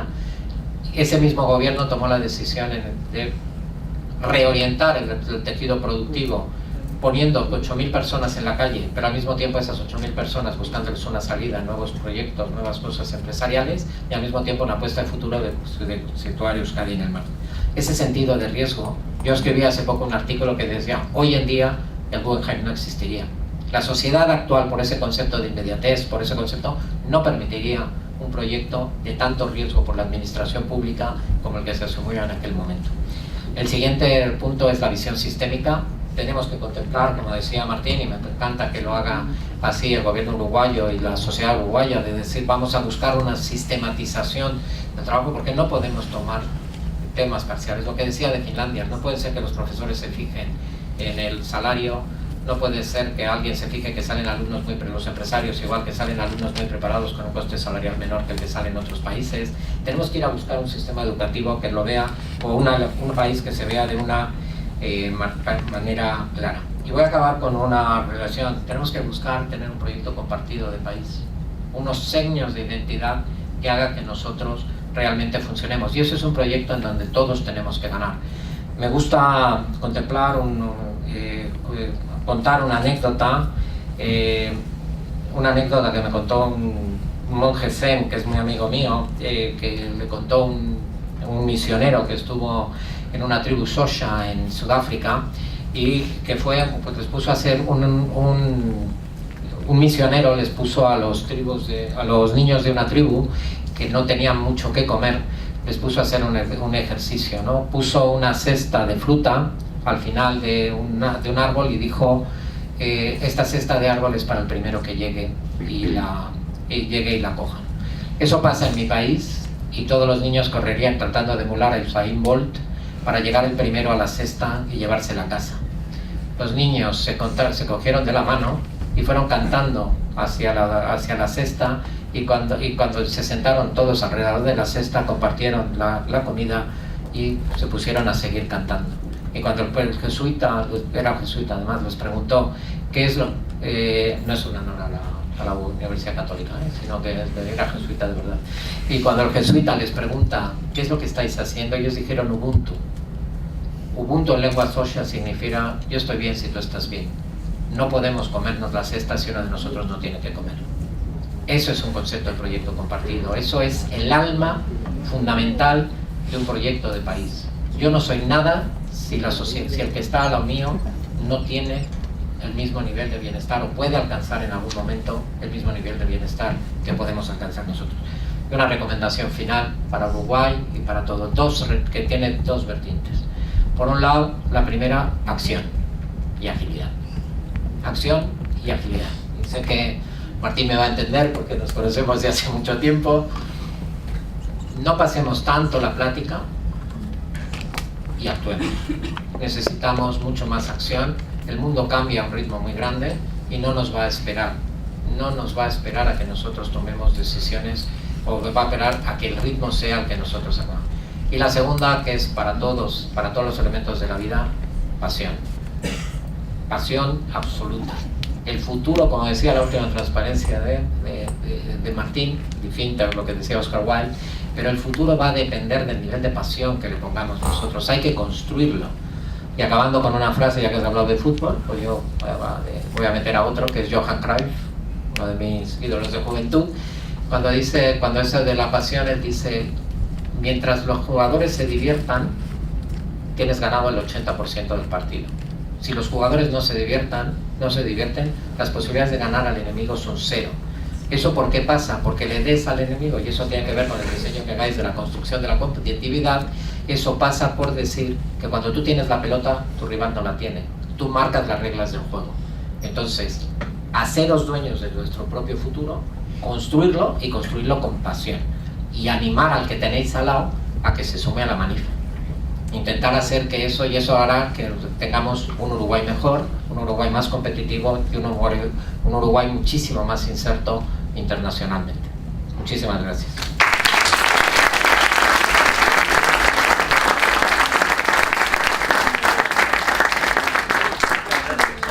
Por todas las reflexiones que nos has planteado, por los casos que has analizado a nivel internacional de tu propio país también, y por haberte atrevido a darnos estas recomendaciones, reflexiones ideas que creo que serán muy bien recibidas por todos nosotros. Tenemos unos minutos si quieren hacer alguna pregunta, algún comentario. Creo que las dos intervenciones, por más que fueron diferentes, tienen mucho en común, muchas reflexiones que se superponen. Pero si ustedes quieren hacer una pregunta, a ver... ¿Dónde están los sindicatos en el sistema? Porque no vi el Ministerio del Trabajo a través del INEFOP, o están en los consejos consultivos. Bueno, es una muy buena pregunta. Están en los consejos consultivos, están en el INEFOP. De hecho, el INEFOP se vincula a través del Ministerio de Trabajo con el Poder Ejecutivo. Y seguramente estén también en alguna otra cadena productiva donde la institucionalidad ya los incluye. Nosotros tenemos un instituto de carne, tenemos un instituto del vino, tenemos un instituto de la leche, tenemos una comisión del arroz, y en todos esos ámbitos los representantes de los trabajadores están en la mesa. Fue un debate de la ley ese, la apertura de las agencias a la participación de no Estado. Y de hecho, bueno, LATU tiene la Cámara de Industria, el INEFOP tiene empresarios, o sea, no todo es público o privado, pero la gran mayoría son agencias públicas. Y lo otro que se debatió mucho es que no fueran agencias sectoriales, sino que fueran agencias transversales. La innovación, la capacitación, calidad, investigación, emprendedurismo, o sea, bueno, pero es como todo, ¿no? La herramienta se construye y ahora hay que adaptar los programas que están, y las agencias todas están vivas, o sea, lo que en realidad lo que cambia cualitativamente es esa concepción de que el sistema reporte a un único gabinete de competitividad. ¿Alguna otra pregunta, Gustavo? Es una percepción, pero a mí me parece que en la sociedad uruguaya, con respecto a la vasca, hay una gran diferencia. El micrófono, Que me parece, pero ahí es una opinión, que la sociedad uruguaya, el actor público y el actor privado se miran con recelo si lo comparamos con lo que pasa en el País Vasco. Entonces, la pregunta es esa, o sea, si esa institucionalidad y esa colaboración no es en el Uruguay un poco más difícil de la que me parece que hay en el País Vasco. ¿Para quién es la pregunta? Para los dos, porque cada uno tiene su... Sí, indudablemente sí, estás en lo cierto. Yo comparto tu opinión. Nosotros tenemos una, no sé si, ya ni me acuerdo dónde lo decía, porque como me ha tocado tanta plática esta semana, pues, pero en algún sitio comentaba que nosotros para hablar con la ministra de Industria tardamos un minuto. O sea, si no está, si tú llamas, necesitas, si están permanentemente en tu situación. ¿Por qué? Porque se hemos fijado las políticas conjuntamente, cada uno en su rol. A veces los empresarios se enfadan con el gobierno, muchas veces. A veces los directivos se enfadan con el gobierno, a veces los sindicatos se enfadan con el gobierno, y uno entre otro. Pero tenemos una fuerte tradición de cercanía. Yo creo que eso es algo que creo que se puede paliar fácilmente. Pues es un país pequeño, para lo bueno. Lo bueno es que tenéis capacidad de interacción, capacidad de encontraros, capacidad de interlocutar. Yo creo que hay que tender puentes, y eso no están suficientemente tendidos en este momento. Yo creo que por un lado, hay un cierto recelo de lo político hacia lo empresarial, y hay un fuerte recelo también de lo empresarial hacia lo político. Entonces yo creo que eso empieza por el diseño conjunto de cosas. Y cuando uno diseña conjuntamente cosas, se compromete conjuntamente cosas, termina generando esa institucionalización que yo creo que es de las relaciones, que yo creo que es de lo que se trata. Sí, nos acabas de dar una idea. Podríamos generar un índice de vinculación público-privado, a ver cómo nos da en el podio. Yo tengo un matiz respecto de eso, por lo menos de esta administración. Del año 2015, y dentro de la promesa electoral, el presidente de la República llamó a un diálogo social con la sociedad civil que se desarrolló durante todo el año pasado, en mesas que estaban agrupadas por los Objetivos del Desarrollo Sostenible. Y mucho antes de largar el diálogo social, largó el concepto del gobierno de cercanía. Los consejos de ministros abiertos son un poco eso. Nosotros vamos al interior, a los consejos de ministros, y vamos el domingo a atender a la sociedad civil el día previo a los gabinetes. Y ahí no solamente demoran un minuto en entrevistarse con un ministro, sino que a las 2 cuadras tienen otro ministro y a las 2 cuadras otro ministro, porque cuando vamos a San Gregorio de Polanco o a Nueva Albesia o a Villa Unión o a Sequeira, como fue el primero, se arma una agenda con la sociedad civil. Y mucho antes que eso todavía pensábamos que era por el diálogo social, y en realidad no lo era.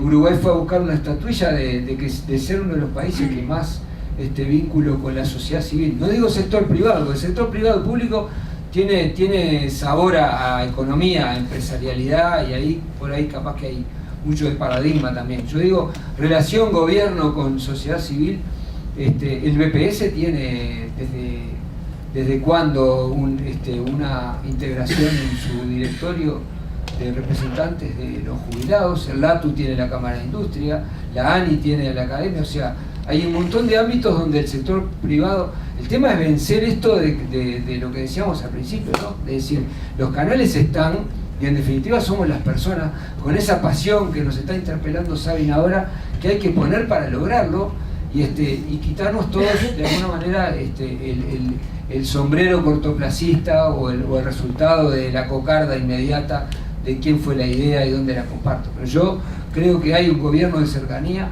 hay apertura permanente, es la responsabilidad del servidor público atender al privado, y además se han dado señales bien concretas en los proyectos de participación público-privado, si lo digo desde el punto de vista económico y de infraestructura, pero también en lo del diálogo social a la hora de poner al debate un montón de leyes que primero se hace la consulta con la sociedad antes de llevarlas al Parlamento. Gracias. Gabriela, aquí otra pregunta. Gracias, buenas noches, excelente los dos, les agradezco. Es un poco complementar lo que dice Gustavo. Mi pregunta, en realidad, o mi observación, en todo esto que se planteó, que me pareció muy interesante, veo que el Ubuntu o similar no es inmediato. Acá no hay un tema también cultural, porque uno habla de prisa, de institucionalidad, de educación, de diálogo social, de acercamiento entre las empresas y el sector privado. Culturalmente, ¿cómo hacemos para que esta sociedad no diga siempre se hizo así, acá no se puede, o miremos ese Uruguay del siglo XXII? Entonces, ese cambio cultural que va más allá a veces del gobierno o de las empresas, que está en la gente, en el vecino, en el que no tira la basura. ¿Cómo hacemos para lograr ese convencimiento de que con este país rico, según los coreanos, uno puede lograr determinado nivel de desarrollo en el mediano plazo?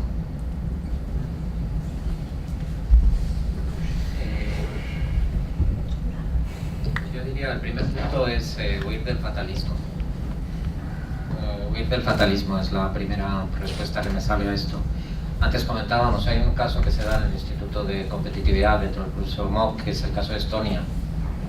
Estonia viene de una situación de pertenencia al bloque de los países soviéticos, y ha tenido que hacer una transición rápida para integrarse en el mundo competitivo internacional, y lo ha hecho. De hecho, es la administración sin papeles referencia del mundo. Lo ha hecho en un periodo de tiempo. ¿Por qué? Porque ha aprendido a desaprender cosas del pasado. Nosotros, yo creo que un gran lastre es cuando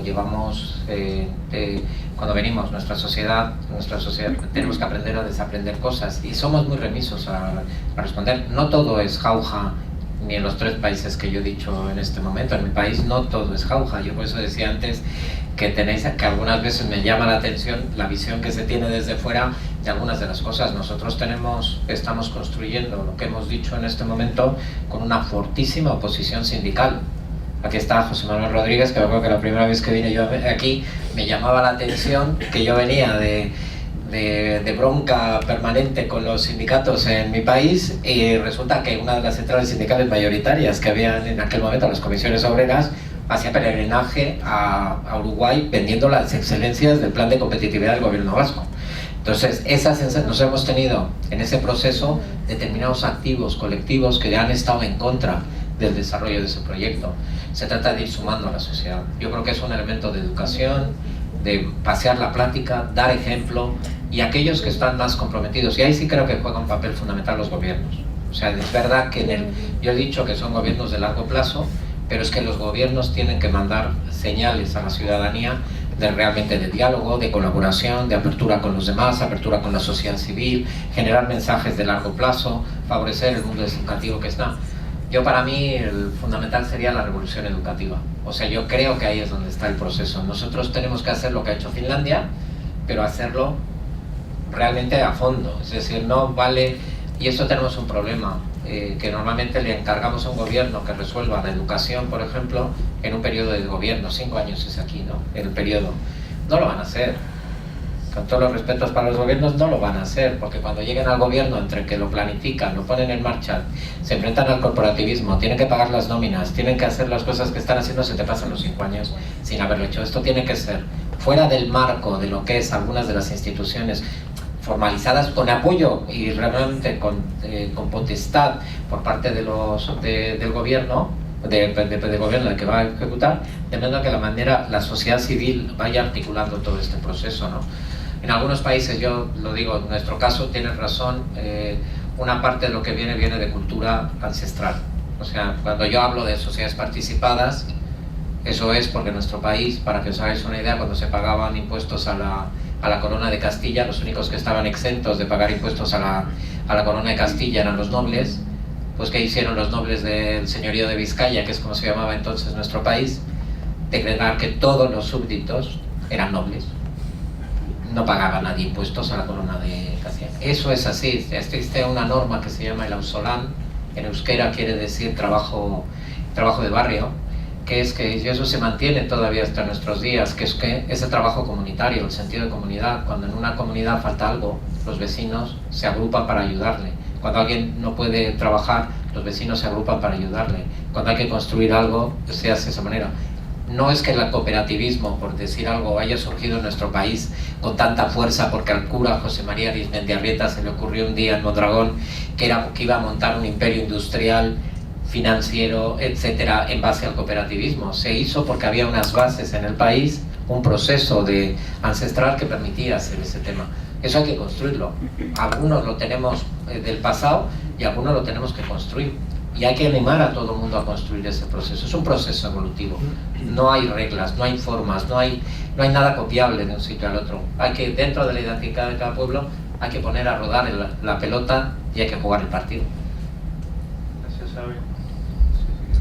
Sí, si respondemos los dos cada una, se hacen doble las preguntas, pero comparto 100%, creo que hay un componente cultural. Solo un apunte que lo dije medio rápido en la presentación. Cuando uno diseña políticas públicas de intervención del Estado, de puesta al servicio del emprendedor, de esa cooperativa o de esa comunidad, programas y dineros públicos, y después no se usan porque no se conocen, que es lo que en parte pasa, es injusto, es ineficiente y es casi que inmoral. Y nos está pasando con este set de herramientas que tenemos planteadas, que hay emprendedores que no saben que hay un sistema de garantías públicas para el primer intento de emprendedurismo, o de microfinanza, o de innovación, o de cursos de capacitación a demanda de acuerdo a lo que precisa el territorio. Entonces, es parte de cultura, pero también es parte de la intervención del gobierno. Ahora, el gobierno lo que tiene que hacer es poner la bandeja, la góndola, los productos y las herramientas y el cómo llegar. Después está la iniciativa. Y saben una cosa, nosotros tenemos aquello de que somos copiones, porque le va bien a aquel, le va bien a aquel, le va a aquel, yo lo voy a intentar también. Esperamos que a uno le vaya bien y copiamos. Y además somos de castigar el éxito, ¿no? Te fue bien, cambiaste el auto, otra vez cambió el auto, ¿qué andará? ¿No? O sea, somos de castigar el éxito. Entonces, aún el que le está yendo bien dice, bueno, la voy llevando, está bastante bien, pero todavía me falta. Entonces, tenemos que vencer eso. Y eso también es cultura, y eso también es pasión, y eso también es un tema de actitud, que en definitiva yo creo que tenemos algo de nuestra cultura heredada, pero bueno, lo bueno de la historia es que estamos en un país con esta característica que yo dije, con indicadores macro que no son el fin en sí mismo, que la macro esté bien, no es un fin, pero es un medio para poder actuar respecto de eso, trabajar. Gracias, Martín. Hay una pregunta acá, ya está, y alguno de los muchachos allá ya levantó la mano y a ver, yo en realidad quería aprovechar como alumno, están hablando perdón, primero acá. Perdón. Primero, después, me entendí que venía por acá. Es una pregunta para Sabine. ¿Cómo concibe hoy el País Vasco, cómo materializa la idea de la redistribución? ¿Con qué instrumentos apoya fuertemente la idea de la empresa participada, en subsidios? ¿Cuáles serían un poco los...? Sí, bueno, perdón, Sabine, de repente se hagan las otras dos preguntas y así después contestan. Vale. Entonces, por favor tú y después allá al fondo. Bueno, yo en realidad más que hacer una pregunta, estaba escuchando atentamente lo que comentaban de la importancia del sentimiento de comunidad. Hola. Hablaban de la importancia del sentimiento de comunidad en las empresas, en las organizaciones. En definitiva, me imagino que es, para tener un sentido de pertenencia a lo que uno hace, y generalmente cuando uno se siente así, da bastante más que cuando siente que las cosas le son ajenas. En ese sentido también, Gabriela, vos le preguntabas de repente, yo te haría una pregunta, bueno, ¿cómo hacemos, no? Como país. Como país yo no tengo ni idea, ¿verdad?, de cómo vamos a hacer. Ahora también hay algo que por ahí se puede hacer como universidad. Yo soy alumno, hay docentes, hay autoridades de la universidad, y me imagino que un gobierno puede hacer un plan macro y puede apoyar y darnos un montón de instrumentos, pero pienso que también, como decía Martín, esa es la góndola, pero cada uno tenemos que ir hasta esa góndola y generar los estímulos que nos sirvan para caminar. Y por ejemplo, acá nosotros nos reunimos bastante seguido, y capaz que no es tan difícil como nos lo estamos imaginando, que decir, ¿cómo cambiamos el Uruguay? Bueno, no sé, pero por ahí, desde los lugares pequeños que cada uno tenemos, podemos hacer cosas que en el agregado nos den un resultado distinto, ¿no? Y bueno, nada, quería decir eso básicamente. Gracias por la reflexión. Esa es la última pregunta ya. ¿Se escucha ahí? Sí. Yo quería preguntar a Martín, porque Martín habla de... Acá estoy. Habla de las herramientas y los instrumentos como para ejecutar un plan. Por eso es la oficina de planeamiento, ¿no? Entonces uno piensa, bueno, ¿cuál es el plan? Porque no sé, desde afuera, capaz que obviamente para ti es bastante obvio, pero desde afuera no se ve hacia qué país estamos yendo, no se ve ese país desarrollado. Bueno, es un país basado en la industria, en la agricultura, la agroindustria, en los servicios, en el capital humano. No se ve exactamente hacia dónde estamos yendo. Y yo supongo que si uno puede ver eso, también puede ver, bueno, por qué son estos instrumentos. Y son en realidad casi dos preguntas. Y si la respuesta fuera, bueno, es basado en el capital humano, basado, como decía, uno de los grandes problemas es la cohesión social. Yo ahí vi solamente que se hablaba de la UTEC, y no vi exactamente qué herramientas tiene la oficina de planeamiento como para controlar, bueno, estamos yendo hacia este lugar en el capital humano, estamos yendo hacia este lugar en el desarrollo de las personas, ¿no? Y cuando salen los resultados de las pruebas PISA, cuando salen los resultados del INED, que la mitad de los gurises están quedando afuera del sistema educativo, de los que están adentro la mitad les va mal, es como no se entiende mucho hacia dónde estamos yendo y cómo se va cumpliendo ese plan. Esa es la pregunta. Gracias. De repente, la pregunta es un preguntón, pero ¿saben de repente una respuesta a la que tú habías hecho? Y pues Martín y cerramos. Bueno, sí. La pregunta sobre el tema de la participación y los incentivos. Sí, hay de todo tipo. Hay yo digo, nosotros como país hemos optado por que en la medida de lo que sea posible, nos gustaría que la mayor parte de las empresas sean sociedades anónimas, sean cooperativas, sean sociedades anónimas laborales, sean participadas. Y eso implica distintos niveles. Hay un nivel de gestión, hay un nivel de participación en resultados y hay un nivel de participación en capital, que es el estadio definitivo de lo que están haciendo. Entonces, ¿qué hace normalmente esto? Primero, incentivar los procesos por los cuales las empresas montan dentro de su organización sistemas de participación. Todo lo que son costes de consultoría, costes de trabajo con algunos asesores, visitas a otras empresas, etcétera. Hay un programa público que financia todo ese proceso para que las empresas decidan cuál quieren ser, porque, insisto, no hay modelos únicos. Sorprende que tengamos también ese proceso para las cooperativas y las sociedades anónimas laborales, que son sociedades participadas.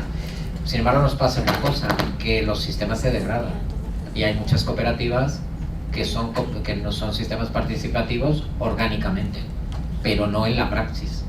No hay participación real de muchos trabajadores. Entonces, por ejemplo, nosotros estamos trabajando en alguna cooperativa en fomentar la vivencia del proyecto de participación dentro de la organización. Eso es una parte. Segunda parte, si tú decides crear, digo, en nuestro caso como empresa, ¿no? Si nosotros hemos decidido ir avanzando desde los socios fundadores a que toda la gente que trabaja con nosotros sea propietario, eso hay dos instrumentos. Hay un instrumento de subsidio directo a la compra de acciones y hay un subsidio de desgravación fiscal a la compra de acciones. Y a las empresas que entran en esos regímenes también hay una desgravación fiscal por favorecer un comportamiento deseable en la sociedad. Lo mismo que hay en el impuesto de la renta, cuando se fomenta la natalidad o se fomenta la compra de casa o se fomenta determinados comportamientos, nosotros lo tenemos orientado a esto. Hay un caso muy especial que es el tema de empresas familiares que no tienen relevo. Es un caso que se está dando en muchos países del mundo, que nadie quiere seguir la vía empresarial. Hay un proceso también específico orientado con fondos fiscales, con crédito fiscal, para favorecer la compra de la sociedad por parte de los trabajadores, equipos directivos fundamentalmente y también un conjunto amplio de trabajadores. Además de eso hay toda una herramienta, todo un conjunto de herramientas de capacitación, benchmarking, casos prácticos de éxitos, muchísimas prácticas, y un gobierno que, por ejemplo, también nos ha puesto a trabajar, que el gobierno de Guipúzcoa nos ha puesto a trabajar en una experiencia de participación en las empresas públicas. Evidentemente no van a ser para transferir la propiedad de la empresa pública, pero sí para cambiar los niveles de transparencia y dar una cierta participación en resultados a los trabajadores de esa sociedad. Eso es el esquema integral que tenemos acá. Creo que es amplio. Gracias, David. Última respuesta. Bueno, macanudo, Sabine me dejó para el final con la pregunta. No, muy bueno el comentario porque en definitiva hacía un poco al talante que nosotros estábamos planteando.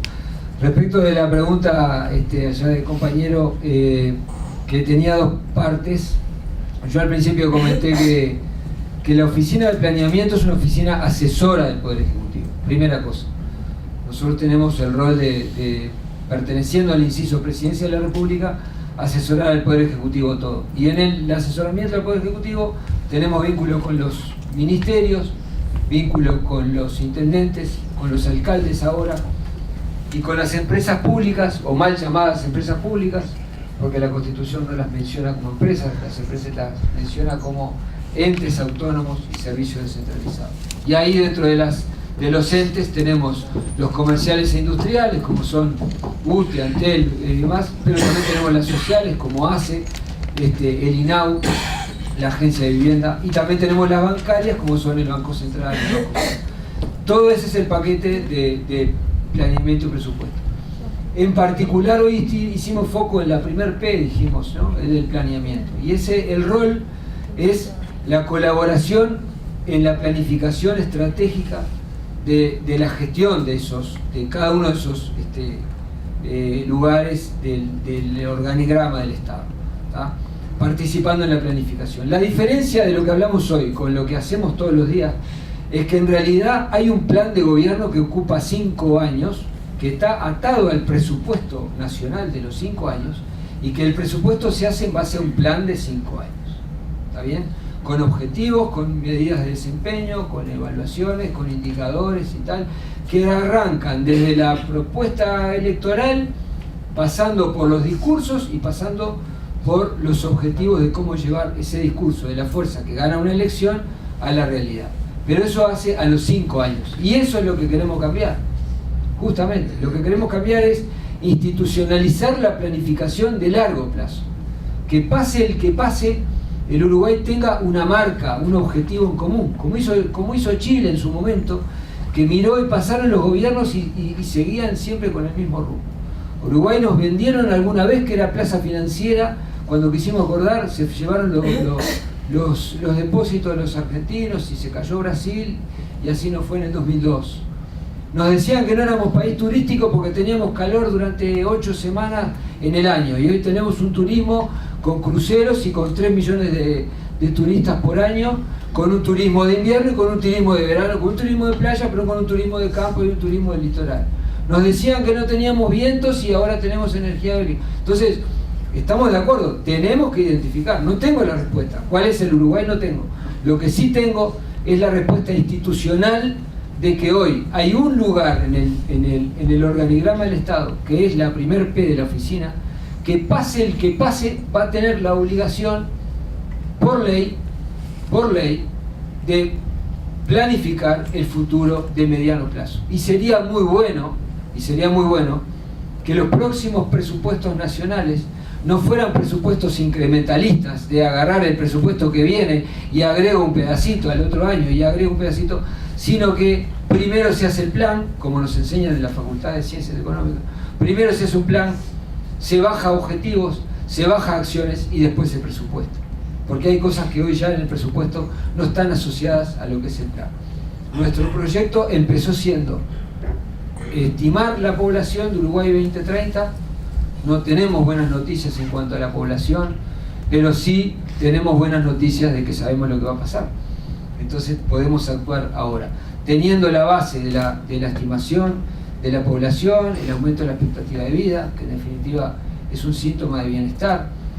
Tenemos proyectada una feminización de la vejez, cosa que hace que implique incorporar cada vez más a la mujer al mercado de trabajo, y por eso se está trabajando tanto en tema género y en tema incorporación de derechos hacia el trabajo femenino. O sea, ese es un poco la parte de trabajo prospectivo unido a los ejes productivos, estos 10 que pusimos acá, elegidos como estratégicos, que son los que siempre se han manifestado. Respecto a la segunda parte, yo no estoy en condiciones de responder cómo se manejan los resultados de las pruebas PISA. Sí sabemos que la enseñanza y las capacitaciones para determinados oficios o para determinadas carreras se han diversificado porque son la masa que estamos precisando. Aquello de la UTEC y el involucramiento con el territorio y de las nuevas carreras, como yo hoy mostraba, son prácticamente un eje que a nosotros nos desvela. La educación tiene su autonomía, tendrán que hacer su evaluación de cómo se alinean a estos proyectos, pero creo que estamos en una suerte de círculo perverso. Si nosotros logramos mostrar cuál es el Uruguay de mediano y de largo plazo que nos dan los estudios prospectivos, seguramente la educación puede alinearse hacia esos ejes. Bueno, muchas gracias. Muchas gracias a los dos por la participación y los conceptos vertidos. Gracias a ustedes. Vamos a ver.